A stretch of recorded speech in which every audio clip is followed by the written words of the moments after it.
السلام علیکم، P T V news Lahore studio سے خوش آمدید۔ آپ دیکھ رہے ہیں پروگرام در حقیقت اور میں ہوں آپ کا میزبان توصیف احمد خان۔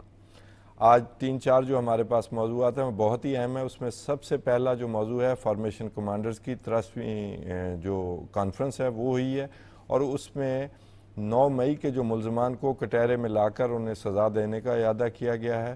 پھر اسی کانفرنس میں شہداء کے ایصال ثواب کے لیے فاتحہ خوانی بھی ہوئی، اور شہریوں، قانون نافذ کرنے والے اداروں اور فوج کے افسران و جوانوں کی جو قربانیاں ہیں اس کو خراج تحسین پیش کیا گیا۔ یہ ہمارا آج کا پہلا موضوع ہوگا۔ پھر اسرائیل نے جو نسل کشی جاری رکھی ہوئی ہے فلسطین میں، اور خاص طور پر اب رفح میں جو حملہ کیا ہے، اس کے بارے میں ہم نے 2 اس کے سیگمنٹس ہیں جو اس پر ہم بات کریں گے۔ پہلا یہ کہ یورپی یونین جو ہے وہ پیچھے ہٹ رہی ہے اسرائیل سے، حالانکہ ہولوکاسٹ جو ہے وہ یہودیوں کے خلاف یورپ میں ہوا تھا، تو یورپ کی ایک ہمدردی موجود تھی جس سے اب پہلی دفعہ جو ہے یورپ جو ہے بحیثیت مجموعی پیچھے ہٹتا جا رہا ہے، اور اس میں امریکہ کا بھی کردار ہے۔ امریکہ کیا کرنے جا رہا ہے؟ کیا امریکہ اسرائیل کو نہیں روک پا رہا ہے یا روکنا ہی نہیں چاہتا؟ اس پر بات چیت کریں گے۔ پھر چین کا جو معاملہ ہے کہ چین نے مشرق وسطیٰ میں جو اپنا سٹیکس بڑھائے ہیں اور جس طرح اپنا رول ادا کیا، اور اب بھی وہاں پر ایک کانفرنس ہوئی ہے، عرب ممالک کے جو مندوبین ہیں، ایمبیسڈرز ہیں، 4 جو ہیں ہیڈ آف سٹیٹس وہاں پر موجود ہیں، اس پر بات چیت کریں گے۔ اور پھر افغانستان میں جو انسانی حقوق کی خلاف ورزیاں ہو رہی ہیں اور جو صورتحال ہے اس پر بات چیت کریں گے کہ حکومت سے ہٹ کر جو گورننس دینی تھی اس سے ہٹ کر جو کام ہو رہے ہیں، اور جو وہاں کی افغانستان کی عوام کے ساتھ جو برا سلوک ہو رہا ہے، اس پر بات چیت کریں گے۔ ان 3-4 موضوعات پر بات چیت کرنے کے لیے آج ہمارے ساتھ سینئر صحافی دنیا نیوز کے گروپ ایگزیکٹو ایڈیٹر جناب سلمان غنی صاحب تشریف فرمائیں۔ سلمان غنی صاحب، thank you very much. Formation commander کی سر 83ویں کانفرنس، میں پروناؤنس ٹھیک کر رہا ہوں؟ جی بالکل ٹھیک کر رہے ہیں۔ اس میں 9 مئی کے جو اصل جو ہمارے لیے ہے کہ 9 مئی کے ملزمان کو کٹہرے میں لا کر سزا دینے کا اعادہ پھر سے کیا گیا ہے، اور ابھی تک میرا خیال ہے لوگ جو ہیں وہ کئی لوگوں کو سزا نہیں ہوئی، اور پھر یہ ہے کہ اس معاملے کو سیاسی بنانے کی کوشش کی جا رہی ہے، اس معاملے کو سیاسی وکٹمائزیشن کے طور پر بنانے کی کوشش کی جا رہی ہے مختلف طریقے سے۔ پی ٹی آئی کے جو ظاہر ہے پی ٹی آئی کے مختلف لوگوں پر الزام ہیں، کچھ لوگ جیل میں بھی ہیں، اس کو کیسے دیکھتے ہیں؟ یہ بے چینی ہے؟ خان صاحب دیکھیں، یہ فارمیشن کمانڈرز کی کانفرنس جو ہے، اس میں دہشت گردی کے رجحانات، اس کے سدباب کے لیے اقدامات، افغانستان کی صورتحال، کشمیر، فلسطین کا ایشوز، لیکن جو اصل ایشو سامنے آیا وہ 9 مئی کے واقعات ہیں، اور دیکھنا یہ ہے کہ آخر ہماری مسلح افواج اس حوالے سے ٹچی کیوں ہیں۔ دیکھیں، یہ کوئی معاملہ کسی پولیٹیکل پارٹی کا نہیں تھا۔ اس سے پہلے پاکستان کی سیاسی تاریخ میں اس طرح کا کوئی واقعہ نہیں ہوا۔ ماضی میں پولیٹیکل لیڈرشپ ڈکٹیٹرشپ کو چیلنج تو کرتی تھی، لیکن یہ تصور نہیں تھا کہ کبھی اپنی فوجی املاک، شہداء کے مزاروں، یادگاروں کو جلایا جائے، اس کا گھیرا۔ بات یہ کہ آج انہوں نے اسی عزم کا اعادہ کیا ہے کہ اس مائنڈ سیٹ کو ایکسپوز کرنا ہے جو 9 مئی کے پیچھے ہے، اور ان واقعات میں ملوث مائنڈ سیٹ کے ساتھ جو سہولت کار ہیں، جو ان کے مددگار ہیں، ان کو ان کے انجام پہ پہنچانا ہے۔ دیکھیں، بطور جرنلسٹ میں سمجھتا ہوں کہ شرپسندوں اور سیاسی کارکنوں میں تفریق ضرور رہنی چاہیے کہ یہ جو لوگ بھی اس طرح کے واقعات میں ملوث ہوئے ہیں، میں ان کو پولیٹیکل ورکر ماننے کے لیے تیار نہیں، اس لیے کہ پاکستان کی پولیٹیکل پارٹیز جو ہیں وہ اپنی سرگرمیوں کا دائرہ کار آئین پاکستان کے تحت بروئے کار لاتی ہیں، وہ آئین اور قانون سے بالاتر نہیں ہیں۔ انہوں نے ریاست کے مفادات کو بھی مد نظر رکھنا ہوتا ہے، اور قومی احساسات اور جذبات کی ترجمانی کرنی ہوتی ہے۔ یہ واقعہ دیکھیں، جب اس واقعے کا میں بطور جرنلسٹ جائزہ لیتا ہوں تو مجھے یاد پڑتا ہے کہ ہم لوگ جب جرنلزم میں آئے تھے تو کچھ ہمارے زعماء یہ کہتے تھے کہ ہمارا دشمن پاکستان کو غیر مستحکم کرنا چاہتا ہے۔ یہ بات سمجھ آتی تھی، لیکن یہ بات سمجھ نہیں آتی کہ دشمن نے کون سی ایسی کمی چھوڑی ہے جو پاکستان کے اندر سے کسی نے پوری کرنے کی کوشش کی ہے، اور اس کا ایجنڈا کیا ہے۔ دیکھیں، جب بھی پاکستان معاشی حوالے سے ٹیک آف کرنے کی پوزیشن میں ہوتا ہے تو دو کام ضرور ہوتے ہیں. جی بالکل. ایک کام یہ ہوتا ہے کہ دہشت گردی کے رجحانات میں اضافہ ہوتا ہے، اور دوسرا پاکستان کے اندر سے ایسی ایک فضا قائم کرنے کی کوشش کی جاتی ہے جس سے پاکستان کے اندر انتشار، خلفشار، تناؤ، ٹکراؤ، تاکہ پاکستان کے اندر کاروباری اور تجارتی سرگرمیاں وہ فروغ نہ پا سکے، پاکستان معاشی حوالے سے ٹیک آف نہ کر سکے. یہ دونوں کام ہوئے ہیں. اس لیے کہ یہ تصور آپ کر سکتے ہیں اپنے دشمن کے حوالے سے بھی کہ وہ دن دہاڑے آئے اور ہماری فوجی املاک کو ٹارگٹ کرنا شروع کر دے. اس کا تصور نہیں ہے. اس کا مطلب کوئی مائنڈ سیٹ ضرور تھا، اور اس سے دنیا بھر میں پاکستان کی جگنسائی ہوئی ہے. ان واقعات کے اثرات کیا ہوئے ہیں کہ پاکستان کے اندر پاکستان کے عوام یہ سوچنے پہ مجبور ہوئے ہیں کہ کون سا ایسا مائنڈ سیٹ اور کون سے ایسے لوگ تھے جو پاکستان کی فوج کے در پہ ہیں. دیکھیں فوج جو ہے پاکستان کی ہے، اور دنیا کی سیاسی تاریخ میں جنگیں جو ہیں وہ قومیں لڑتی ہیں جی، کہ فوج کے پیچھے قوم کھڑی ہو تو وہ رزلٹس آتے ہیں.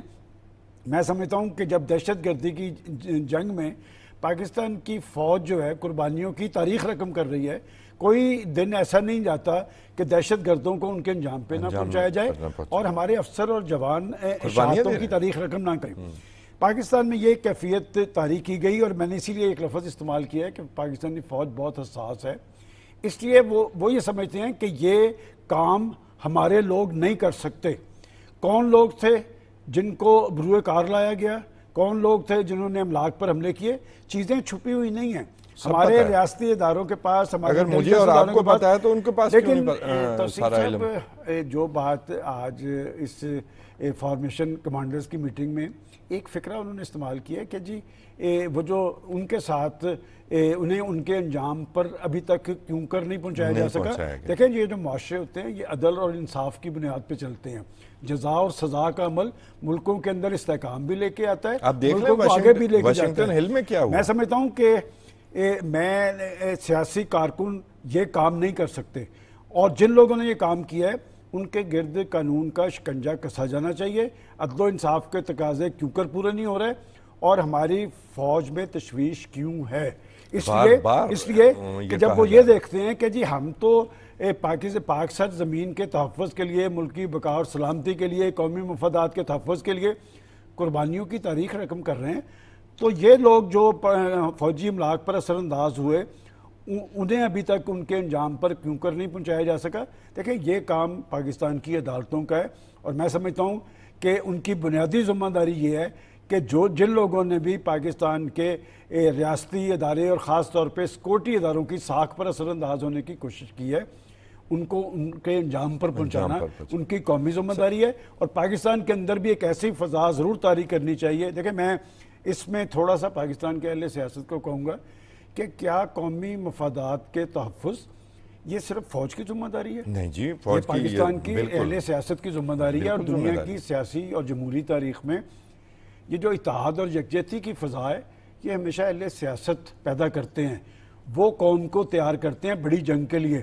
دہشت گردی کے خلاف بڑی جنگ پاکستان نے جیتی تھی اور دوبارہ جن کو قابو کیا تھا، لیکن اس کے بعد جب ہم معاشی حوالے سے آگے کی طرف بڑھنے لگے اور ٹیک آف کرنے کا مرحلہ آیا تو مغربی بارڈر پہ دہشت گردی کا سلسلہ شروع ہوا. ایک بات مجھے آپ اور کہنے کی اجازت دیں. دیکھیں یہ افغانستان کے اندر طالبان انتظامیہ کو بست اقتدار لانے میں بنیادی کردار پاکستان کا تھا، اور پاکستان کئی دہائیوں سے امریکہ کو یہ باور کروا رہا تھا کہ آپ مسئلے کا سیاسی حل نکالیں، اور اسی بنیاد پہ امریکہ پاکستان کو ٹارگٹ کرتا آیا. آپ کو یاد ہے کہ ٹرمپ صاحب بست اقتدار آئے، انہوں نے اپنی قومی سلامتی کی پالیسی اور افغانستان کے حوالے سے اپنی پالیسی کا اعلان کرتے ہوئے پاکستان کو ٹارگٹ کیا تھا. پاکستان نے افغانستان کے لیے قربانیوں کی تاریخ رقم کی، ان کے لاکھوں لوگ پاکستان کے اندر مہاجرین کو رکھا، تقریباً 50 سال ہونے کو ان کے وہاں پر اقتدار کے لیے پاکستان نے سہولت کار کا رول ادا کیا. آپ کا دوحہ معاہدہ مری مذاکرات اس میں پاکستان کا رول تھا. کیوں تھا؟ کہ پاکستان سمجھتا تھا کہ سی پیک کی وجہ سے ہم نے اس خطے کے اندر اپنے معاشی مفادات کو یقینی بنانا ہے، اور سی پیک کا عمل صرف پاکستان تک محدود نہیں رہے گا، افغانستان اور سینٹرل ایشین اسٹیٹ تک اسے ہم وسیع تر کریں گے. لیکن طالبان انتظامیہ برسکدار آنے کے بعد آپ کو یاد ہوگا کہ ان کے ترجمان نے، ان کے وزیر خارجہ نے کہا تھا کہ ہم اپنی سرزمین دہشت گردی کے لیے استعمال نہیں ہونے دیں گے۔ میں آپ سے یہ سوال کرتا ہوں کہ کیا وجہ ہے کہ حامد کرزئی اور اشرف غنی کی حکومت، ویسے میں ایک بات بیچ میں ایڈ کر دوں، اب وہ سرزمین جو ہے نا سوائے دہشت گردی کے کسی اور کام کے لیے استعمال نہیں ہوگی۔ یہ تو ہمارے لیے لمحہ فکری ہے نا کہ بات ہے کہ ہم نے تو ایک قربانیوں کی تاریخ رقم کی، ہم نے ایک مثبت رول ادا کیا کہ ہم وہاں چاہتے تھے کہ ایک پاکستان دوست حکومت ہوگی، ہمارا چونکہ بارڈر آپس میں ملتا ہے، مشرقی بارڈر میں کسی حد تک حالات سازگار ہو گئے، مغربی بارڈر محفوظ ہوگا تو ہم معاشی حوالے سے اپنے اہداف حاصل کر پائیں گے۔ دیکھیں اس وقت وہاں پر اس بارڈر پر دہشت گردوں کی ایکٹیویٹیز جاری ہے، افغان سرزمین کا استعمال ہو رہا ہے، پاکستان نے شواہد افغان انتظامیہ کو دیے ہیں، ان کے پاس امریکی اسلحہ موجود ہے، ان کے پاس فنڈز کہاں سے آ رہے ہیں، کوئی چیز ڈھکی چھپی نہیں۔ مطلب یہ کہ اس بارڈر پر ایک غیر اعلانیہ جنگ جاری ہے، اور جنگ کے پیچھے کون ہے؟ وہ فورسز ہیں جو پاکستان کے لیکن سلمان صاحب میں اسی میں ایک اور بات، یہ بھی ایک بات میں اور بھی ایڈ کر دوں کہ ابھی جو رپورٹ آئی ہے جس میں $95 بلین جو ریلیز کیا ہے مختلف ملکوں کو امریکہ نے، اس میں اسرائیل اور یوکرین جو ہیں سب سے پہلے ہیں، مصر بھی ہے، اردن بھی ہے، اس میں افغانستان کی حکومت بھی شامل ہے جس کو امریکہ نے تسلیم نہیں کیا ہوا۔ خیر میں اس میں ایک اور بات جو میں پوچھنا چاہتا تھا کہ یہ تو وہ دشمن ہے جو ہمارے سامنے ایکسپوز ہے، ہمیں پتہ ہے کہ یہ ہمارا دشمن ہے، چاہے مشرقی بارڈر ہو چاہے مغربی ہو، اب ہمیں پتہ چل گیا اور ہم نے اپنے اندر سے بھی فلٹریشن کی ہے۔ یہ جو معاملہ ہے نا 9 مئی کا، اور اس سے ملتا جلتا جس طرح کی ایک ڈیجیٹل دہشت گردی بھی ہو رہی ہے سلمان صاحب، یہ جو فرام ودن ہے، یہ دشمن زیادہ خطرناک نہیں ہوتا؟ اور بات بڑی سادہ سی ہے، میرے اور آپ کے گھر پر بھی کوئی حملہ کرے تو اس کی سینکٹریٹی ہم اس کو بالکل جو ہے اس پر کمپرومائز نہیں کریں گے۔ تو یہ بات جو ہے 9 مئی والے دن ہوئی، اور میں تو اس میں ایڈ کرتا ہوں 2014 کا جو پارلیمنٹ پر حملہ، پی ٹی وی پر قبضہ، سیکریٹریٹ پر قبضہ، اس میں بھی تو یہ چیزیں ہم ہمیشہ جو ہے اسی طرح کہ جی سیاست کے نام پر معاف ہوتی رہیں گی، یہ تو پھر بڑھ جائے گا۔ 2014 تک جائیں گے تو بات یہ D G I S P R نے بھی ویسے کہا نکلی تو پھر یہ باغباں تک جائے گی۔ بات یہ کہ ہماری بہت بڑی غلطیاں ہیں، انہیں تسلیم کرنا چاہیے۔ آپ نے ایک لفظ استعمال کیا ڈیجیٹل دہشت گردی، جی یہ سوشل میڈیا کا جو استعمال ہے، یہ دراصل پاکستان کے اندر انتشار، میں کہنا یہ چاہتا ہوں کہ 9 مئی ڈیجیٹلی 9 مئی نہیں رکا۔ دیکھیں میں اس لیے، آپ درست کہہ رہے ہیں، آپ تھوڑی سی میری بات سمجھنے کی کوشش کریں، یہ ایک عالمی ایجنڈا ہے اور ہمارے دشمن کو پتہ ہے کہ یہ پاکستان معاشی حوالے سے ڈاما ڈول رہا، لیکن یہ ایک نیوکلیر پاور بن گئے، اور نیوکلیر پاور بننے کا سب سے بڑا فائدہ یہ ہوا کہ ایک طرف تو ہم دفاعی اعتبار سے خود انحصاری کی منزل پہ پہنچے، دوسرا ہمارے دشمن کو ایک میسج چلا گیا کہ اب وہ حرکت نہیں کرنی، اب وہ جو شب خون مارتے تھے اب وہ کام نہیں کرنا، اور انہوں نے 3-4 سال پہلے چیک کر کے دیکھا پاکستان کو، وہ بالا کوٹ پہ ایک شرارت کی تھی، لیکن 24 گھنٹے کے اندر آپ کی ایئر فورس نے ان کے دونوں طیارے ان کی سرزمین پر مار کر آئے تھے، اور میسج کا جواب یہ دیا تھا کہ آئندہ سے ایسے نہیں کرنا، اور وہ نہیں کریں گے، لیکن وہ کریں گے کیا؟ وہ یہی کریں گے جس کا آپ ذکر فرام ودن۔ اب بات یہ کہ یہ کام پاکستان کے اندر سے نہیں ہو رہا، یہ جو پاکستان کی ریاست ریاستی اداروں کو ٹارگٹ کیا جا رہا ہے، یہ ایک پلاننگ کا حصہ ہے۔ یہ پلاننگ کیا ہے کہ ایک طرف پاکستان کا پرائم منسٹر اور ان کی حکومت پاکستان کو معاشی حوالے سے خطرناک زون سے نکال کر آگے لے جانے کی بات کر رہی ہے، دوسری طرف پاکستان کے اندر ایک نفرت پیدا کی جا رہی ہے پاکستان کے ان اداروں کے حوالے سے جن کے حوالے سے پاکستانی قوم کی ایک جذباتی وابستگی ہے۔ یہ ایک غیر اعلانیہ اتحاد ہے پاکستان کے بننے کے بعد سے آج تک، پاکستانی فوج کا اور پاکستانی قوم کا، اور میں بڑے عرصے سے یہ بات کہتا ہوں کہ جب تک پاکستان کے دفاعی اداروں کو کمزور نہیں کیا جائے گا، کوئی پاکستان کے حوالے سے اپنے مضمون مفادات کی تکمیل نہیں کر سکتا۔ یہ اس پلاننگ کے تحت کام ہو رہا ہے، لیکن اصل بات یہ ہے کہ اس کا سدباب کس کو کرنا ہے؟ اس کا سدباب میرے خیال میں فوج کی ذمہ داری نہیں ہے، یہ بنیادی طور پہ حکومت کی ذمہ داری ہے۔ یہ حکومتی ادارے ہوتے ہیں جنہوں نے وہاں تک پہنچنا ہوتا ہے کہ مائنڈ سیٹ کیا ہے، مائنڈ سیٹ چاہتا کیا ہے، مائنڈ سیٹ کے اعلی کار اور سہولت کار کون ہیں، یہ ہمارے اندر سے ہیں۔ دیکھیں یہ جو دہشت گردی، جب ہم یہ کہتے ہیں جی کہ افغان سرزمین استعمال ہوئی ہے، تو افغان سرزمین سے وہ تیاری کر کے آتے ہیں، جب تک ہمارے اندر سے سہولتار نہیں ملتے اس وقت تک وہ اپنا ٹارگٹ اچیو نہیں کرتے۔ میں سمجھتا ہوں کہ یہ سارے کام فوج کے کرنے کے نہیں ہیں، حکومت کو اپنی آنکھیں کھولنی چاہیے، پاکستان کے اداروں کا ایک مؤثر اور فعال کردار سامنے آنا چاہیے، اور بڑا کردار پاکستان کی عدلیہ کا ہے۔ جب آپ کے پاس شواہد یا پروسیکیوشن آپ کے پاس آتی ہے، پھر آپ کو فیصلہ کرنا ہے، پھر آپ نے یہ نہیں دیکھنا کہ جی اس کے اثرات کیا ہوں گے۔ دیکھیں بات یہ کیا اثرات ہوں گے جی، آپ ملزم کو یا مجرم کو جو اس کا ذمہ دار ہے اس کو سزاوار ٹھہرانا، کیا اس کے اثرات ہوں گے؟ دنیا کے اندر یہ تصور موجود نہیں ہے۔ دیکھیں ہمیں یاد پڑتا ہے کہ یہاں پر ایک صاحب کہا کرتے تھے کہ جی ایک قانون کی حاکمیت، سب سے زیادہ قانون کی حاکمیت کے ساتھ کون کھیلا، کون ہے جو پاکستان کے ریاستی مفادات کو ٹارگٹ کر رہا ہے، کون ہے جو پاکستان کے ریاستی اداروں کی ساکھ سے کھیلنا چاہتا ہے۔ تو پھر ریاست کا کیا کام ہے؟ میں اس لیے کہتا ہوں کہ ہم ایک مشکل صورتحال سے گزر رہے ہیں، ایک نفسیاتی جنگ جاری ہے، اور ایک طرف ہمارے دعوے یہ ہیں کہ ہم نے پاکستان کو معاشی حوالے سے مضبوط بنانا ہے، آگے کی طرف لے کے جانا ہے، دوسری طرف وہ جو ڈیجیٹل دہشت گردی کا عمل ہے وہ آپ کے ساتھ ایک کھیل کھیلا جا رہا ہے، اس کھیل کا سدباب کرنا ہوگا، اور یہ کام صرف حکومت کا بھی نہیں ہے، یہ پاکستان کے پولیٹیشنز کا ہے۔ دنیا کے اندر پولیٹیشنز جو ہوتے ہیں وہ ملکوں کے اندر یکسوئی پیدا کرتے ہیں، سنجیدگی کو بروئے کار لاتے ہیں، اتحاد اور یکجہتی کی فضا طاری کر کے دشمن کو اس کے انجام تک پہنچاتے ہیں۔ میں خان صاحب آپ سے یہ سوال کرنا چاہتا ہوں کہ بات یہ کہ چند سال پہلے تک کیا اس طرح کی فضا تھی پاکستان میں؟ جی نہیں، کسی کی جرت تھی کہ پاکستان کے سیکورٹی اداروں کو ٹارگٹ کرے؟ جی بالکل، کوئی دن دہاڑے ایسا کرتا نظر آتا تھا کہ وہ للکارتا پھر رہا تھا؟ دن دہاڑے کیا جی، رات گئے بات بھی یہ نہیں کہ یہ آپ کو اس مائنڈ سیٹ کا کلا کما بھی کرنا پڑے گا، اور اس کے جو اصل کردار ہیں انہیں بھی بے نقاب کرنا ہوگا۔ یہ صرف فٹ سولجر تک بات محدود نہیں رہنی چاہیے۔ میں آپ کو ایک سینسٹیو بات بتانا چاہ رہا ہوں، وہ یہ ہے کہ پاکستان کی جو اصل طاقت ہے وہ پاکستان کی نوجوان نسل ہے۔ حضرت اقبال کہا کرتے تھے کہ یہ نوجوان نسل ہے جو دنیا کے اندر انقلاب لے کے آتی ہے، جو دنیا کے ممالک کو طاقتور بناتی ہے، انہیں بام عروج پر پہنچاتی ہے۔ پاکستان کی نوجوان نسل کے اندر نفرتیں کس نے پیدا کی؟ کیا پلاننگ تھی؟ کس کا ایجنڈا تھا؟ کہاں سے سب کچھ ہو رہا تھا؟ اس وقت آپ کی آنکھیں کیوں نہیں کھلی؟ میں سمجھتا ہوں کہ تاریخ سے سبق حاصل کرنے کی ضرورت ہے۔ آج سب سے زیادہ ضرورت اس بات کی ہے کہ پاکستان کے قومی مفادات کے حوالے سے اور پاکستان کے سیکورٹی اداروں کی ساکھ کے حوالے سے پاکستان کے اہل سیاست کو اور پاکستان کے اداروں کو ایک سنجیدگی ظاہر کرنی ہوگی، اور پاکستان کے اندر یکسوئی لانی ہوگی۔ دیکھیں بات یہ ملک قدرتی وسائل ہے، مالا مال ہے، پاکستان کی قوم جو ہے ایک باشعور قوم ہے، آپ کی نوجوان نسل ایک ذہین نوجوان نسل ہے، اس کی ڈائریکشن کیوں نہیں درست ہونے دی جا رہی؟ ان میں کیوں کنفیوژن طاری کی جا رہی ہے؟ اس کی ڈائریکشن خراب کرنے میں بھی تو 20 سال لگے ہیں نا، تو کچھ ٹائم تو لگے گا۔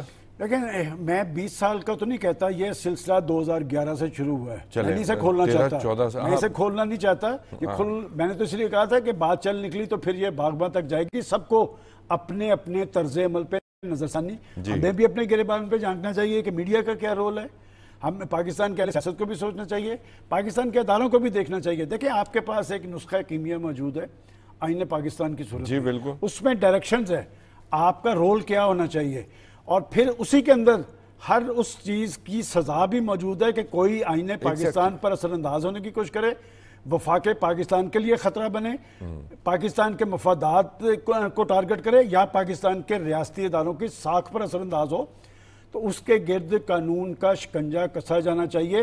معاشرے جو ہیں وہ قانون کی حاکمیت کے ساتھ اور جزا اور سزا کے ساتھ قائم رہتے ہیں۔ میں سمجھتا ہوں سب کو اپنے اپنے طرز عمل کا جائزہ لینا چاہیے، اور ایک ایک قدم پیچھے رکھ کے پاکستان کو آگے رکھنا چاہیے۔ ہم ایک مشکل صورتحال سے دو چار ہیں، مشکل صورتحال کا مداوع اسی صورت میں موجود ہے کہ آئین پاکستان کی طرف لوٹا جائے، اور پاکستان کے مفادات کی تکمیل کے لیے سب کو اپنا اپنا پوزیٹیو رول ادا کرنا چاہیے۔ سلمان صاحب، ابھی آپ نے یہ ابھی کہا کہ بھی جب بھی ہم ٹیک آف کرنے لگتے ہیں معاشی طور پر، جیسے ہمارے سرمایہ کاری آ رہی ہے، اور یو اے ای نے بھی اعلان کیا ہے، سعودی عرب نے بھی اعلان کیا ہے، تو اس کے ساتھ ہی باہر سے دہشت گردی ہمارے مغربی بارڈر سے شروع ہو جاتی ہے، اور اندرونی کا تو ہم نے سیر اصل جو ہے وہ ڈسکشن بھی کر لی۔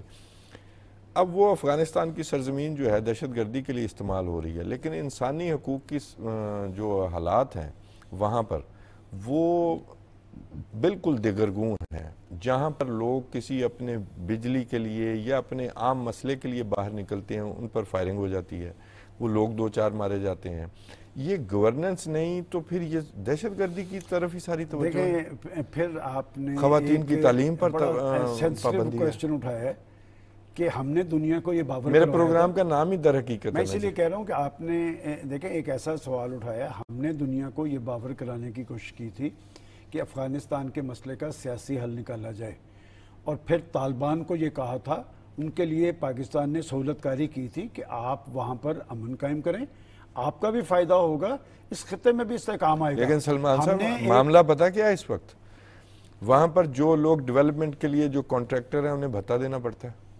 ایون جو ان کا کاؤنٹر پارٹ ہے جو پاکستان کی شاخ ہے، یہ بھی لوگوں کو بھتے کی پرچیاں بھیجتے ہیں. جو ہمارے جنوبی وزیرستان، شمالی وزیرستان میں جو کانٹریکٹر کام کر رہے ہیں، افغانستان میں بھی یہی کام ہے، اور یہی کام شروع ہے. اور پھر آپس میں گروہ بندی اور الزام پاکستان پر. میں آپ کا کوشچن سمجھ گیا. بات یہ کہ ان کی ساکھ کا بھی سوال تھا، جو کہتے تھے کہ ہم یہاں پر اسلام نافذ کریں گے. اسلام محبت اور الفت کا دین ہے، یہ امن قائم کرنے کی بات کرتا ہے، یہ بھائی چارے کی فضا کو تشکیل دیتا ہے. کیا وجہ ہے کہ افغان سرزمین ایک طرف جہاں پر دہشت گردی کے لیے استعمال ہو رہی ہے، وہاں پر انسانی حقوق کی خلاف ورزیوں کا عمل جاری ہے. میں سمجھتا ہوں کہ یہ ان کے لیے بہت بڑا چیلنج ہے. بچیوں کی تعلیم کس اسلام کے تحت وہ کہہ رہے ہیں کہ الیکٹڈ گورنمنٹ نہیں ہے. جی بالکل، وہاں کی طالبان نظامیہ وہ الیکٹڈ گورنمنٹ نہیں ہے. وہاں کے عوام کی تائید اور حمایت انہیں حاصل نہیں ہے. وہاں پر خواتین کے حوالے سے ان کے امتیازی قوانین موجود ہیں. وہاں پر لوگ ایک سازگار فضا میں بزنس نہیں کر سکتے. تو یہ پھر اگر وہ اپنی ساکھ بحال نہیں کر پائیں گے، انسانی حقوق کی پاسداری نہیں کریں گے، دہشت گردی کا قلع کماں نہیں کریں گے، تو پھر ان کی جڑیں تو موجود نہیں ہیں. دیکھیں بات یہ کہ کیا اشرف غنی اور حامد کرزئی کی حکومت وہ تو پرو انڈیا گورنمنٹ تھی نا. ہم سمجھتے رہے تھے کہ جی طالبان وہاں پر آئیں گے تو پاکستان کے مفادات کی بھی تکمیل ہوگی. اب پرو انڈیا نہیں ہے؟ کون جی؟ یہ والی نہیں. میں یہی دیکھیں نا جو کچھ وہاں سے ہو رہا ہے میرے نزدیک، میں نے تو کہا آپ کو پہلے کہ اشرف غنی اور حامد کرزئی اور طالبان نظامیہ میں کیا فرق رہ گیا؟ اگر وہی کچھ وہاں پر ہونا ہے جو ان کی حکومتوں کے دور میں ہو رہا تھا، تو کیا پھر ہم یہ سمجھیں کہ افغان سرزمین پہ ہمیشہ کے لیے یہ دہشت گردی کا رجحان عام رہے گا اور ہم یہ مصیبت جھیلتے رہیں گے؟ 30, 40, 50 لاکھ لوگ مہاجرین پاکستان نے رکھے ہیں. پاکستان نے ایک قربانیوں کی تاریخ رقم کی ہے. پاکستان نے افغانستان میں امن کے لیے ایک بڑا رول ادا کیا ہے. پاکستان نے افغانستان کے اندر یقینی امن کے قیام کے لیے ایک بڑی سپر پاور سے متھا لگایا تھا. میں نے آپ کو بتایا کہ ٹرمپ صاحب نے بس اقتدار آنے کے بعد اپنی قومی سلامتی کی پالیسی اور افغان سرزمین کے حوالے سے اپنی صورتحال کا ذمہ دار پاکستان کو ٹھہرایا تھا. اور آج کی صورتحال کے اندر میں سمجھتا ہوں کہ طالبان انتظامیہ نوشتہ دیوار پڑھ لے، ساکھ ان کی کوئی نہیں ہے. ساکھ تو تب بننی تھی کہ اگر وہ وہاں پر امن بحال کرتے، اور ان کے اپوننٹس بھی اتنے ہی جنگجو ہیں. طبقات ہیں، ان کی زندگیوں میں اطمینان آتا ہے. لہٰذا اس صورتحال کے اندر افغان سرزمین پر امن بھی قائم نہیں ہوگا، اور وہاں اگر افراتفری ہوگی تو پھر طالبان انتظامیہ کا بھی کوئی مستقبل نہیں ہوگا. ابھی آپ دیکھیں نا واخان میں کچھ لوگوں نے، وہاں کے مقامی لوگوں نے کوئی جلوس نکالا، مظاہرہ کیا اپنے کچھ رائٹس کے لیے، وہاں ایک گولی چل گئی. اچھا یہاں پر وہ کہتے ہیں کہ جی ہم دہشت گردوں سے جو ہمارے جو لوگ ہیں جو دہشت گرد وہاں پناہ لیے ہوئے ہیں، کہتے ہیں ہم ان سے بات چیت کروا دیتے ہیں. اور پھر وہ یہاں پر بھی یہ ہمارے قبائلی علاقہ جو سابقہ ہے وہاں پر بھی، اور افغانستان میں بھی وہاں ایکسٹورشن چل رہا ہے، سارا کچھ چل رہا ہے. وہ نور ولی محسود جو ہے ٹی ٹی پی کا جو سربراہ، اس نے اپنی کتاب میں لکھا ہے کہ ہم بھتہ وصول کرتے ہیں جو بھی لوگ وہاں پر کام کرتے ہیں. وہی کام پھر سے شروع ہے. میں بحیثیت افغان قوم تو انہیں ٹارگٹ نہیں کروں. بالکل نہیں جی، وہ ہمارے جب بھائی وہ دہشت گردی کرتے ہیں، جب وہ تخریب کاری کرتے ہیں، جب ان کی پالیسیز میں شدت پسندی ہے، وہ انتہا پسندی کی میں اس کو ٹارگٹ کروں گا. اس لیے کہ دیکھیں ہمارا ایک ہمسایہ ملک ہے. میں بار بار کہہ رہا ہوں کہ پاکستان نے تو اس لیے بڑا رول ادا کیا کہ وہاں پر امن آئے گا تو یہاں پر استحکام آئے گا. سی پیک کے مقاصد کی تکمیل کے لیے سارے ثمرات سب کو ملیں گے. دیکھیں اگر ہمیں وہاں سے ٹھنڈی ہوا نہیں آنی تو ہم نے بھی اپنی پالیسی پہ نظر ثانی کرنی ہے، اور یہی وجہ ہے کہ ہم نے ان کو بڑا برداشت کیا۔ پاکستان کے اندر دہشت گردی کی 95% وارداتوں میں وہاں سے آئے ہوئے لوگوں ملوث رہے ہیں، بالکل ایسے۔ اور یہ بات میرے ذاتی علم میں ہے کہ پاکستان کی عسکری لیڈرشپ، پاکستان کی سیاسی لیڈرشپ نے 12 دفعہ افغان انتظامیہ کو وہ شواہد فراہم کیے ہیں کہ آپ کی سرزمین سے ہماری سرزمین پر ایون دہشت گردی جو آتی چین ہے۔ کے لوگ جو جاں بحق ہوئے ہیں ان کے بارے میں تو وہ سارے شواہد چین سے بھی شیئر کر لیے گئے اور ان کے سامنے بھی رکھے گئے۔ خان صاحب، یہ اسے آپ ہمارے لیے المیہ کہہ لیں کہ ہمیں اپنے مفادات کی تکمیل کرنی چاہیے، ہمیں اپنی سرزمین کو ان آرڈر کرنا چاہیے تھا۔ ہم یہ قربانیوں کی تاریخ رقم کرتے رہے، اس کا نقصان ہمیں یہ ہوا کہ ہماری معیشت ڈاواڈول ہوئی، ہم معاشی حوالے سے مضبوط نہیں ہو سکے۔ اب ایک نئی صورتحال طاری ہوئی ہے، میرا خیال اس طرف ہی واپس آ جائیں کہ بات یہ کہ آپ نے جیسے کہا کہ جی آج جہاں پر پاکستان کی حکومت نے پاکستان کی معیشت کو خطرناک زون سے نکالا ہے، IMF آپ کو نیا پروگرام دے رہا ہے، سعودی عرب میں 5 سے 7 ارب ڈالر کی انویسٹمنٹ کر رہا ہے، 10 ارب کی بات جو اعلان جو ہے ابوظہبی نے کیا ہے، امیر قطر بھی پاکستان آنا چاہتے ہیں، امیر کویت بھی پاکستان آنا چاہتے ہیں۔ اس کا مطلب آپ کی علاقائی اور بین الاقوامی تنہائی تو ختم ہوئی ہے۔ اب فیصلہ تو ہم نے کرنا ہے، ہم نے اپنی سرزمین کو اپنے ان آرڈر کیسے کرنا ہے، یہاں پر سازگار ماحول کیسے طاری کرنا ہے۔ اس کے لیے پھر یہ جو ڈیجیٹل دہشت گردی ہے اس کا سدباب کرنا ہوگا، ہنگامی بنیادوں پر کرنا ہوگا، جنگی بنیادوں پر کرنا ہوگا۔ صرف فوج پر سارے کام نہیں چھوڑے جا سکتے، اچھی کمیونیکیشن اسٹریٹجی سے کرنا ہوگا، یہ بھی کرنا ہوگا۔ آپ کے دیکھیں ہمارے جو پرانی فرسودہ اسٹریٹجیز نہیں چلیں گی۔ ہمیں خان صاحب ہمارے سویلین اداروں میں وہ اسٹرنتھ نہیں رہی، کیوں کر نہیں رہی، کیا وجوہات تھیں؟ اس لیے کہ ہم نے اپنے اداروں کو اپنے اصل مقاصد تک ہم آہنگ نہیں کیا، سویلین اداروں کو سیاسی مفادات کے لیے استعمال کرتے رہے۔ آپ دیکھیں یہ PIA اور اسٹیل مل کا بیڑا غرق کیسے ہوا کہ جی وہاں سیاسی بھرتیاں ہوتی تھی، جو جماعت آئی اس نے 1000-1500 بندہ وہاں بھرتی کر دیا اور وہ کھا گئے ہماری معیشت کو۔ تو میں سمجھتا ہوں کہ وہ کہتے ہیں نا لمحوں نے خطا کی تھی صدیوں نے سزا پائی۔ اب آپ کو پالیسیز پر نظر ثانی کرنی ہوگی، اور اس وقت میں بار بار ایک بات کہہ رہا ہوں کہ ہم ایک پریشان کن اور خطرناک صورتحال سے دوچار ہیں۔ ہمیں اپنی سوچ اور اپروچ کو پاکستانی بنانا پڑے گا۔ پاکستان ترجیح ہوگا تو قومی مفادات کی تکمیل ہوگی، اور پاک سرزمین جو ہے اس کا یہاں پر امن اور استحکام قائم ہو پائے گا۔ سلمان صاحب، ایک دردناک موضوع ہے جو ساری مسلم امہ کے لیے بلکہ ساری دنیا کے لیے اس وقت مسئلہ ہے۔ اسرائیل نے جو نسل کشی جاری رکھی ہوئی ہے فلسطین میں اور اب رفح پہ۔ اب رفح پر بہانہ یہ بنایا گیا تھا امریکہ کی طرف سے کہ ہماری وہ ریڈ لائن ہے اور ہم وہاں اجازت نہیں دے رہے، لیکن وہ ایک طریقے سے بلیڈ کرنے کے طریقے سے رفح کو اسرائیل نے اپنا کام شروع کر دیا ہے۔ آپ نے دیکھا ہوگا کہ ان کے جو ٹینٹس وہ لگائے گئے ہیں، میں وہ نقشہ دیکھ رہا تھا جہاں جہاں رفح کے وہ کیمپس لگے ہوئے ہیں، ان کا کسی جنگ سے کوئی تعلق نہیں بنتا، تو وہاں پر بھی اٹیک کر کے 45 فلسطینی بچے اور عورتیں شہید کیے ہیں۔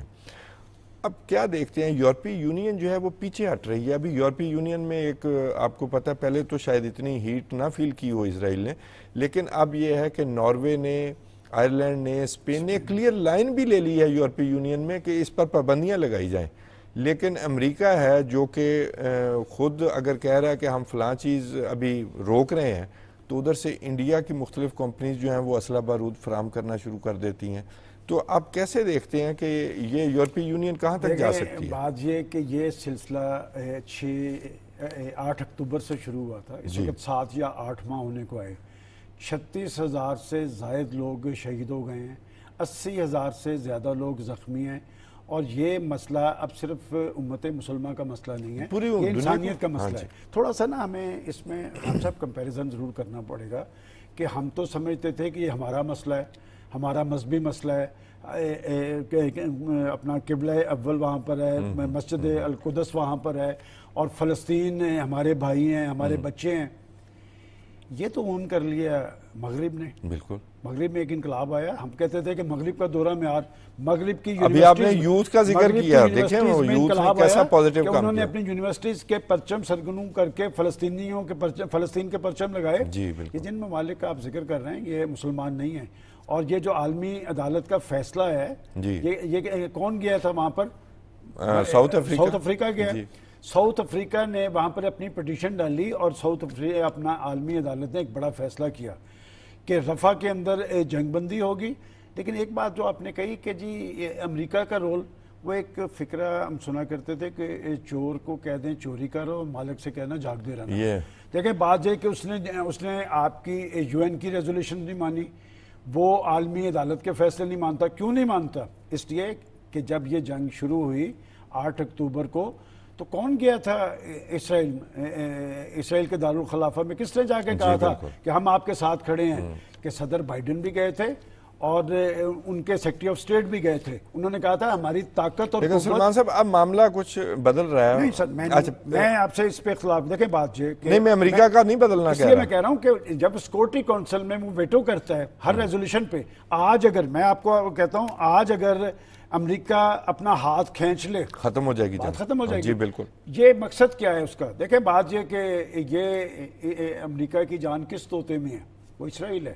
اسرائیل کی صورت میں وہ مشرق وسطیٰ کو کنٹرول کرنا چاہتا ہے اور وہ عالم اسلام کے لیے ایک تھریٹ پیدا کیا ہوا ہے. لیکن میں پھر گلہ کروں گا کہ اہل مشرق کہاں سوئے رہ گئے؟ ہم نے تو وہاں پر اپنے سفارتی تعلقات تک ختم نہیں کیے.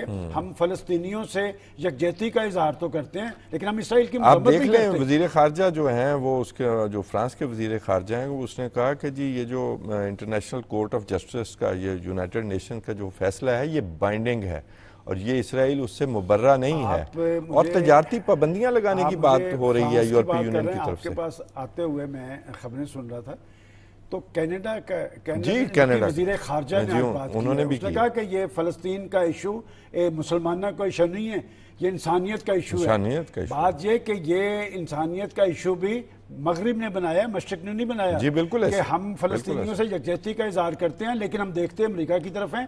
جب تک امریکہ کی پشت پناہی اسرائیل کو حاصل ہے وہاں پر امن قائم نہیں ہوگا. اور ایک بات میں اور بتاؤں، لیکن آپ دیکھیں تجارتی پابندیاں جو ہیں اگر یورپ اس طرف جاتا ہے 32%. سر آپ یورپ کو کیوں کہتے ہیں؟ آپ عالم اسلام اپنی تجارتی پابندی کیوں نہیں لگاتا؟ عالم اسلام چھوڑ دے نا پیچھے سے جب اون ہی ویسٹ نے کر لیا. نہیں خان صاحب آپ ایک منٹ مجھے وقت دیں، یہ ہمارا ایشو ہے نا، ہماری جذباتی وابستگی ہے. مجھے آپ بتائیں ہم یورپی یونین کو کیوں گئے؟ ہم مغرب کو کیوں گئے؟ یہ مشرق وسطیٰ کا ایشو تھا، ہمارا ایشو تھا. ہمارا رول کیا ہے کہ سوائے ترکی کے کسی نے سفارتی تعلقات ختم کیے ان کے ساتھ؟ دیکھیں بات یہ کہ ہمیں، پھر میں یہ بات کہوں گا، لیکن آپ دیکھ لیں 2 دن پہلے جو محمد بن سلمان ہیں ولی عہد سعودی عرب، انہوں نے بڑا سخت سٹینڈ لیا ہے اس بات پر. ان کے تو سفارتی تعلقات پہلے سے بھی موجود نہیں تھے. ایک میں چھوٹی سی بات اگر کہوں، محمد بن سلمان صرف یہ کر لیں کہ اپنے سفیر کو وہاں سے بلا لیں. نہیں ان کا تو جب ہم سعودی عرب ان کے تو تعلقات ہی نہیں ہیں. کن کے؟ ان کے سعودی عرب اور اسرائیل کے تعلقات نہیں ہیں، یو اے ای کے موجود ہیں. لیکن امریکہ سے تعلقات ہیں. اب دیکھیں جی وہاں پر پریشر بالکل ہیں. دیکھیں جب عالم اسلام کے ممالک فلسطین کی طرف ہونے والی قتل و غارت، ظلم، تشدد، بربریت کی بجائے امریکہ کی طرف دیکھیں گے تو امریکہ آپ کے ساتھ نہیں کھڑا ہوگا، وہ اسرائیل کے ساتھ کھڑا ہے. میں اس لیے کہتا ہوں کہ اس ایشو پر عالم اسلام کو یکسوئی، سنجیدگی، اور سعودی عرب کے ساتھ ہمارے بڑے جذباتی رشتے ہیں. دیکھیں پاکستان کے پرائم منسٹر وہاں پر گئے، مجھے اچھا لگا کہ یوم القدس پہ ذرا پاکستانی پرائم منسٹر شہباز شریف کا جو بیان جاری ہوا ہے وہ اٹھا کے دیکھیں. وہ کھل کے اسرائیل کی مذمت بھی کر رہے ہیں اور انہوں نے خود مجھے یہ بات بتائی کہ میں نے ولی عہد سے بات کی ہے اور آج پاکستان کی ضرورت کیوں پڑ رہی ہے. لیکن جب ہم یہ کہہ رہے ہیں کہ وہاں سے اربوں کی انویسٹمنٹ بھی آ رہی ہے، امیر کویت بھی آ رہے ہیں اور امیر قطر بھی آ رہے ہیں، تو پھر پاکستان کو ایک بڑا رول ادا کرنا چاہیے. پاکستان کی ایک اہمیت اور حیثیت ہے. پاکستان عالم اسلام کی ایک واحد نیوکلیر پاور ہے. میں سمجھتا ہوں، میں تو ٹریبیوٹ اگر مجھے کہیں کسی کو پیش کرنا ہے تو میں امریکہ کی یونیورسٹی کی نوجوان نسل کو کروں گا. بلا رنگ، بلا نسل، بلا مذہب انہوں نے انسانیت کا ثبوت دیا ہے. انہوں نے اپنے کیمپس سے اپنی یونیورسٹیز کے پرچم اتار کے فلسطین کے پرچم تو آپ یہ سمجھتے ہیں کہ جو بائیڈن کا ان بچوں کے ہاتھوں، ان نوجوانوں کے ہاتھوں فلسطین جو ہے جو بائیڈن کا اور نیتن یاہو کا، نہیں الیکشن میں رزلٹس دیکھ جو بائیڈن کا اور نیتن یاہو کا ویتنام بننے جا رہا ہے فلسطین؟ فیصد ہے، بات درست ہے. دیکھیں جو بائیڈن صاحب جہاں جہاں جا رہے ہیں لوگ کھڑے ہوتے ہیں نا، جی بالکل، کھڑے ہو کے جھنڈے اٹھائے ہوئے ہیں فلسطین کے. آپ دیکھیں بات یہ کہ وہ ہم تو سمجھتے تھے کہ جی ان کا دورہ میں آ رہا ہے، وہاں تو انسانیت تھی. بالکل. اور میں سمجھتا ہوں کہ وہاں کی یونیورسٹیز کے، اور یہ صرف وہاں امریکہ کی یونیورسٹیز میں نہیں ہوا، آسٹریلیا کے اندر ہوا، فرانس کے اندر ہوا، برطانیہ کے اندر ہوا. فرانس میں بڑے وائلنٹ مظاہرے ہوئے. پھر خان صاحب ایک اور بات، میں نے جتنی بڑی ریلیز مغرب کے اندر نکلتی دیکھی، پاکستان کے اندر نہیں نکلی، عالم اسلام کے اندر نہیں نکلی. میں سمجھتا ہوں کہ جب تک عالم اسلام اپنے ملی مفادات کے حوالے سے یکسو نہیں ہوگا، ہم معاشی حوالے سے بھی مضبوط نہیں ہو سکیں گے، اور فلسطین اور کشمیر جیسے جو سلگتے ایشوز ہیں، جو عالم اسلام کے ایشوز ہیں، ان کا بھی حل نہیں ہوگا. ایک اور بات مجھے کر لینے دیں. دیکھیں بات یہ کہ جہاں پر ان کے اپنے مفادات ہوتے ہیں نا، سوڈان ہو، مشرقی تیمور ہو، ایریٹریا ہو، وہاں تو یو این کی ریزولیشنز پہ عمل درآمد ہو جاتا ہے. یہ فلسطین اور کشمیر کی ریزولیشنز پہ عمل درآمد کیوں نہیں ہوتا؟ یہ فلسطین ان کا خود کریٹ کیا ہوا معاملہ ہے، اسرائیل جو ہے انہوں نے کریٹ کیا. کیا یہ گوشت پوست کے انسان نہیں ہیں؟ کیا ان کے خون کا رنگ سرخ نہیں ہے؟ اب دیکھیں، میں ابھی دوسرا موضوع بھی اسی میں آ جائے گا. آج جو امریکی وزارت خارجہ کے ترجمان کو بڑا اگریسو رپورٹر نے سوال کیا کہ آپ نے جو ریڈ لائن سو کال بنائی تھی رفح کے لیے، تو وہ جو کیمپس پر حملہ ہوا ہے اور 45 جو معصوم فلسطینی ہیں وہ شہید ہوئے ہیں، وہ ریڈ لائن کراس ہوئی ہے کہ نہیں؟ تو اس نے کہا، جو امریکی وزارت خارجہ کے ترجمان ہیں، انہوں نے کہا کہ جی میرا نہیں خیال کہ ہم نے جو ریڈ لائن لگائی تھی کہ آپریشن جو ہے وہ جو جس لیول کا کرنا چاہتے وہ تو انہوں نے نہیں کیا، یہ تو ابھی ہم نے اس پر سوچا نہیں. ان کے پاس کوئی جواب بن نہیں رہا تھا. اچھا، یہ جو کمزوری آئی ہے، یہ ضعف ہے موقف میں، اور اس کی وجہ سے جو مشرق وسطیٰ میں جو نفرت پیدا ہوئی ہے، چین ایز اے سٹیک ہولڈر، جس طرح چین نے آپ کو یاد ہوگا کہ ایران اور سعودی عرب کے معاملات طے کروائے، جی، اور اس کے علاوہ چین نے آپ دیکھیں کہ کروڑوں ڈالرز مختص کیے ہیں فلسطینیوں کے لیے. اور چین کا ایک رول کیوں بن رہا ہے؟ دیکھیں، چین کا اپنا سیاسی ایجنڈا نہیں ہوتا، اس نے پہلے معاشی حوالے سے اپنے آپ کو طاقتور کیا ہے. اب اس خطے کے اندر وہ بھی میں ایڈ کر دوں سر، میں ایک منٹ، وہ 38 بلین ڈالر کی تجارت تھی، ٹریڈ تھی مشرق وسطیٰ کے ساتھ چین کی 2004 میں. اس وقت کوئی 300 بلین ڈالر کی تجارت ہے. اس کے اثرات قائم ہوئے. پھر اور پازیٹیو چیز دیکھیں، کوئی سوچ سکتا تھا کہ ایران اور سعودی عرب کے درمیان تعلقات بحال ہو جائیں گے؟ کوئی سوچ سکتا تھا کہ ولی عہد ایران کے وزٹ پہ جائیں گے؟ یہ چین کا رول ہے اور ایک پازیٹیو رول ہے. دیکھیں بات یہ کہ اس خطے کے اندر وہ ایک بڑی پاور بنی ہے اور امریکہ کو وہ چیلنج کر رہا ہے. اور ایک بات میں اور واضح کر دوں، دیکھیں جہاں پر امریکی مفادات ہوتے ہیں وہاں پر انسانیت کا اسے کوئی تعلق نہیں ہوتا. بالکل نہیں ہوتا. آپ بار بار رفح کا جو ذکر امریکہ کر رہے سر، میں ایڈ کر دوں، رفح پر حملہ کر دیا، امریکہ کیا اسرائیل ان کی مرضی کے بغیر سب کچھ کرتا پھر رہا ہے؟ یہ ایسی بات نہیں ہے. دیکھیں ہمیں کوئی لائن ڈرا کرنی پڑے گی. میں سمجھتا ہوں کہ جب میں امریکی عوام کو، امریکی نوجوانوں کو اپریشیٹ کر رہا ہوں، انقلاب تو وہاں پر آ گیا. اور سب سے اہم بات یہ ہے کہ بائیڈن صاحب کے ساتھ جو سلوک ہو رہا ہے، ابھی تو وہ ان کا الیکشن آ رہا ہے جی، ابھی تو کیمپین ہی شروع ہوئی. ان کی رائے عامہ جو ہے، یہ یونیورسٹیز کے اسٹوڈنٹس یہ بتائیں کہ کیا مطالبات کر رہے ہیں کہ ان کمپنیز جو کمپنیز اسرائیل کو اسلحہ سپلائی کر رہی ہیں ان کا بائیکاٹ کیا جائے. اس کا مطلب یہ انسانیت کا وہ جذبہ جس کا مظاہرہ ہونا ہماری طرف سے چاہیے تھا لیکن ہو وہاں سے رہا ہے. اس کا مطلب دنیا تبدیل ہو رہی ہے. دنیا اس طرح تبدیل ہو رہی ہے کہ اب انسانیت کا ایشو جو ہے وہ بالاتر بن رہا ہے. اور فلسطین کی سب سے اہم بات یہ ہے کہ تقریباً 36,000 لوگ شہید ہو چکے ہیں. رد عمل جاری ہے، رد عمل جاری ہے. یہ ہوتی ہے بات، مزاحمت جاری ہے. دیکھیں یہی مزاحمتی عمل جو ہے، امریکہ کس سے پریشان ہے؟ اچھا، اس میں اسی بات سے پریشان ہے. ایک اور دلچسپ بات بھی ایڈ کر دوں. فلسطین کے جو دو مزاحمتی گروپ ہیں جو اسرائیل کے قبضے کے خلاف لڑ رہے ہیں، ان کی بھی چائنا نے ملاقات کروائی ہے، ان کی بھی صلح کروائی ہے. اچھا، ایران اور سعودی عرب کو قریب لایا. اور آج ہم کہہ رہے تھے کہ افغانستان کے اندر امن ہونا چاہیے تو چین اور روس نے ایک پازیٹیو رول ادا کیا تھا. میرا جو سوال ہے، ابھی چین نے کانفرنس کی ہے جس میں عرب ممالک کے مندوبین اور even 4 head of states, Tunis کے، یو اے ای کے اور بحرین کے، یہ سارے لوگ وہاں پر موجود ہیں. اور وہاں پر چینی صدر نے کہا ہے کہ ہم یہ جو کہا جا رہا ہے نا کہ جی یہ 1 سال اور بھی یہ جنگ جاری رہ سکتی ہے، تو یہ ہمیں قبول نہیں. کیا چین اور روس مل کر اپنے سٹیکس بڑھائیں گے اور وہاں پر امریکی مفادات کو تو جو نقصان پہنچے گا.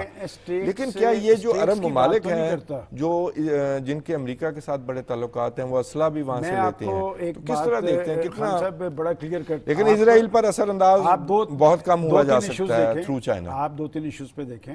ایک تو معاشی صورتحال امریکہ کی, جی, کہ روس اپنی اندرونی عدم استحکام کی وجہ سے USSR بکھر گیا. جی, اب باری ہے واشنگٹن کی. اور آپ ذرا بائیڈن صاحب کی بدن بولی دیکھیں کہ وہ سخت ترین سیکورٹی کے باوجود جہاں جہاں جا رہے ہیں رد عمل سامنے آ رہا ہے. جی بالکل. اس کا مطلب بلکہ جہاں نہیں بھی جا رہا ہے وہاں سے بھی آ رہا ہے. باوجود ہماری ریزرویشن کے امریکی انتظامیہ پہ, لیکن امریکہ کی عوام, ان کے اندر انسانیت موجود ہے, ان کی نوجوان نسل کے اندر ایک رد عمل موجود ہے. اور یہ جو چیز ہے نا, یہ دنیا کے اندر انسانیت کے حوالے سے بڑا بنیادی کردار ادا کر رہی ہے اور کرے گی.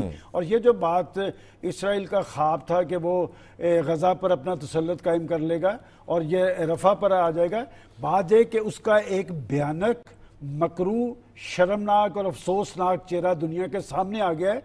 اور اس میں جو نقصان صرف اسرائیل کا نہیں ہے, اصل نقصان اس کا پشتی بان جو تھا اس کا ہے. وہ دفاعی انداز پہ کھڑا ہے. اور پھر آپ تاریخ میں پہلی دفعہ رفح کے حوالے سے اس نے اپنے آپ سامنا کرنا پڑا جو جنگل سائی ہو رہی تھی, اس نے رفح کی بنیاد پر تھوڑا سا پیچھے ضرور ہٹا ہے, لیکن سرپرستی سے پیچھے نہیں ہٹا. بالکل نہیں ہٹا. یہ نہیں چاہے گا کہ اسرائیل کو شکست ہو جائے, اس لیے کہ اسے یہ پتا ہے کہ یہ جو رد عمل ہے یہ صرف اسرائیل کے خلاف نہیں ہے, پھر رکے گا نہیں. رد عمل اس مائنڈ سیٹ کے خلاف ہے جو دنیا کے اندر اپنی حاکمیت قائم کر کے یہ چاہتا ہے کہ جو وہ چاہے گا وہ ہوگا, ایسے نہیں ہوگا. آپ دیکھیں امریکہ وہ ملک ہے جو ہمیں بتا رہا ہے, وہ کہہ رہا ہے جی اب جو سٹائل بدلا ہے کہ آپ آہستہ آہستہ رفح کو بلیڈ کرتے جائیں. وہ جو فل سکیل آپریشن ہے اس کا ڈرامہ کیا جا رہا ہے, حالانکہ یہ وہی ملک ہے سر, ریکارڈ کی بات ہے, فیکٹس کی بات ہے, جس نے 30 ممالک پر آج تک حملہ کیا ہے, جس نے 4 لاکھ لوگ بے گناہ سویلین, فوجی نہیں,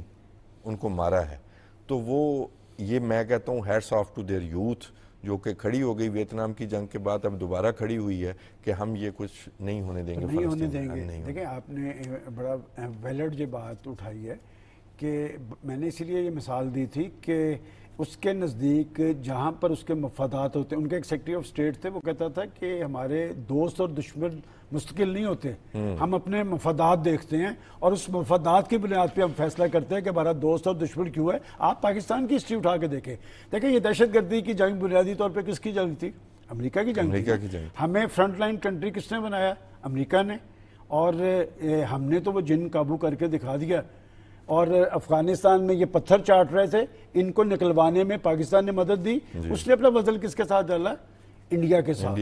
اس کا مطلب امریکہ کی پاکستان کے ساتھ دوستی ایک بے وفائی کی دوستی ہے. اس خطے کے اندر دیکھیں, ہم پاکستان کو انڈر ایسٹیمیٹ نہ کریں. پاکستان نے ایک بنیادی فیصلہ کیا تھا جس کا اعلان نہیں کیا تھا کہ اس خطے کے فیصلے اس خطے میں ہوں گے. اور یہ اسٹریٹجی کارگر ہوئی ہے کہ اس نے جہاں پر ایک طرف افغانستان کے اندر سے امریکہ اور اس کے اتحادیوں کو جانے پہ مجبور کیا ہے, دوسری طرف امریکہ دنیا کے سامنے ایکسپوز ہوا ہے. تو میں سمجھتا ہوں کہ ہمیں بھی اپنے مفادات کی تکمیل کے لیے اپنے مفادات کو یقینی بنانا چاہیے, نہ کہ دوسروں کو اپنا کاندھا فراہم کرنا چاہیے. اور ہمیں تو وہ مفادات کی بات کرتے ہیں آپ, تو ویتنام کی جنگ میں امریکہ موجود تھا, اور جب چین کے ساتھ تعلقات بنائے تو پھر ویتنام کہیں رہ گیا اور چین کے ساتھ تعلقات ہو گئے اور ویتنام قربان ہو گیا. یہ جو ابھی بھی ہو رہا ہے, یہ مزاحمت کاری جو جاری ہے, اس کا کوئی نہ کوئی رنگ تو نکلے گا, اور پھر امریکہ کے پاس شاید راستہ نہیں ہوگا. چین جو اپنا سسٹم وہاں پر بن رہا ہے, جس طرح عرب ممالک ساتھ آ کے کھڑے ہو رہے ہیں, اسٹریٹجی بڑی, وہ معاشی حوالے سے تگودو کرتا ہے. وہ سیاست نہیں کرتا. وہ پاکستان کو بھی یہ کہتا ہے کہ اپنے پاؤں پہ کھڑے ہوں. آپ کا سی پیک اس کو ہضم نہیں ہو پا رہا. پاکستان ٹارگٹ کیوں ہے؟ دہشت گردی کی جنگ کیوں ہے؟ تخریب کاری کیوں کرائی جاتی ہے؟